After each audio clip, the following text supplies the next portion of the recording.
Welcome back to the Jiu-Jitsu podcast Choke, and where we break down the mats and give you the smoke. Erich, I'm your host, Steve Hamoen on the mic, and ready to dive into the grappling fight. Erich Munis is returning to the scene, and then defending his IBJJF Crown, staying keen. In the reigning champion, absolute in might, and set to face a field that's ready to fight. Announced on Instagram, it's no surprise Erich Munis is the top dog with his eyes on the prize. And 4 world titles already in his stash, and his open guard play is a masterclass. Gutemberg Pereira's got something to prove, and after a tough season, he's ready to groove, and then though he left worlds without the gold, and the crown's his chance to be bold. Pedro Machado's moving up a weight, and from heavyweight to ultra, his skills are great. And his closed guard and back attacks are fierce, and in this field, he's got the power to pierce. Marcus Scooby Ribeiro's on the rise, and with Alliance behind him, he aims for the skies. Yen big, athletic, and technically sound, Yen the pyramid might be where his breakthrough is found.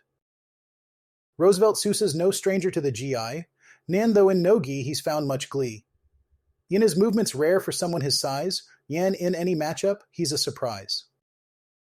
Felipe Costa's back in the GI, now and after no-gi success, he's ready to see ON if he can make an impact just as grand, and, though one of the smallest, he's got a plan. Kjetil Lydvo's Europe's pride, an ultra-heavyweight with a powerful stride. Gane 2024, world bronze medals his claim, and his pace and skill are his game. Kristof Szucs may be lesser known, but his skills in the bracket have grown. And with momentum from American Nationals win, and he's ready to jump in and begin. So mark your calendars for November 17, when the Long Beach Pyramid will host the scene. In Erich Munis and the ultra-heavyweight crowd, ready to battle and make their coaches proud. Now on to the inspiring return of Elisabeth Clay, a name that resonates deeply within the Brazilian Jiu-Jitsu community. After a brief hiatus due to pregnancy and the joys of motherhood, Clay is set to make her comeback at the International Brazilian Jiu-Jitsu Federation No-Gi Pan Championship 2024. This return is monumental not just because of Clay's skill and reputation, but also because she's stepping back onto the mats less than 3 months after giving birth to her first child with her husband, Danilo Pereira, also a formidable competitor. Clay's journey in Brazilian Jiu-Jitsu has been nothing short of remarkable. She made waves as a brown belt in 2020, and her transition to black belt at the end of that year was met with great anticipation.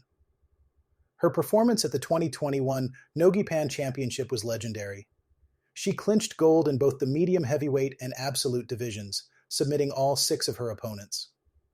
This feat was no small achievement and set the tone for her future in the sport. Fast forward a year, and Clay returned to the No-Gi Pan Championship, once again dominating her divisions and adding 2 more gold medals to her collection. At just 24 years old, she's already one of the most decorated athletes in the tournament's history. This year, however, presents a new challenge. The stakes are high, and the eyes of the Brazilian Jiu-Jitsu world are on her as she prepares to compete so soon after becoming a mother. It's not uncommon for female athletes to take time off during their careers for family, but Clay's rapid return is certainly a talking point. Her comeback is highly anticipated, and many are eager to see how she'll perform after this significant life change. Her announcement on Instagram has already sparked discussions about the balance between career and family in competitive sports, and what it means for women in Brazilian Jiu-Jitsu. A whirlwind of activity is on the horizon for Summit Grappling Academy as they prepare to tackle an intense schedule of competitions both at home and abroad. The Isle of Man's jiu-jitsu scene is buzzing with anticipation as Summit gears up for 7 events that promise to challenge their athletes at various levels.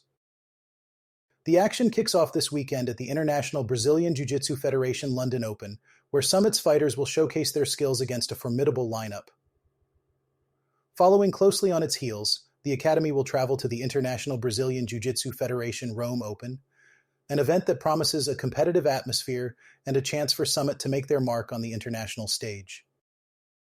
October 17th marks a particularly busy day for the Academy, with athletes set to compete in both the Elite Brazilian Jiu-Jitsu Wolverhampton event and the International Brazilian Jiu-Jitsu Federation European No-Gi Championships. This doubleheader will test the endurance and adaptability of Summit's fighters as they navigate different styles and formats within the same day. The International Brazilian Jiu-Jitsu Federation Lisbon Open, scheduled for October 24-25, will be another highlight in Summit's calendar. With its rich history and competitive field, the Lisbon Open offers a unique platform for Summit's athletes to gain valuable experience and elevate their game. As the month draws to a close, attention will shift to the junior competitors who will take center stage at the International Brazilian Jiu-Jitsu Federation Kids European Championships in Lisbon. This event, set for October 26-27, provides an exciting opportunity for Summit's young talents to shine and gain exposure on a European level. A landmark moment awaits Summit Grappling Academy in early November as they participate in their first female-only event at the Empire Grappling Lancashire Open. This historic step underscores the growing recognition and support for female athletes within the jiu-jitsu community and highlights Summit's commitment to fostering inclusivity and diversity in the sport. Sorel Williams, one of the Academy's promising female fighters, expresses her excitement about the upcoming events. Alongside junior fighter Hannah Henson, they share a common goal of pushing their limits and representing Summit with pride. Their stories resonate with many in the jiu-jitsu community, as they exemplify dedication and the pursuit of excellence in the face of a packed competition schedule. Wrapping up an electrifying episode, let's dive into the action-packed Fight 2 Win 262 event that unfolded in the Windy City of Chicago on October 4, 2024. The event was a thrilling showcase of skill and strategy, with plenty of submission finishes to keep the crowd on the edge of their seats. One of the standout moments came from DeMarcus Griffin, who delivered a masterclass in submission fighting. In the dying moments of his match, Griffin locked up a triangle choke on his opponent and seamlessly transitioned to attack the trapped arm. With just 3 seconds left on the clock, he secured a Kimura and forced the tap, earning a slick finish that was the talk of the night. While the final matches of the event mostly went to decision, they were no less thrilling. Blake Castman and Aaron Brooks emerged victorious in the co-main and main events, both securing unanimous decision wins against their formidable opponents. These bouts highlighted the strategic depth and endurance required at such a high level of competition. The event featured a variety of exciting finishes, including a heel hook by Kyle Perkins and an armbar by Mohamed Abu Rad. Each submission added to the excitement and showcased the diverse skill sets of the competitors. The submissions were a testament to the technical prowess and adaptability that Brazilian Jiu-Jitsu demands. For those who missed the live action, the full Fight 2 Win 262 event is available for replay on Flow Grappling.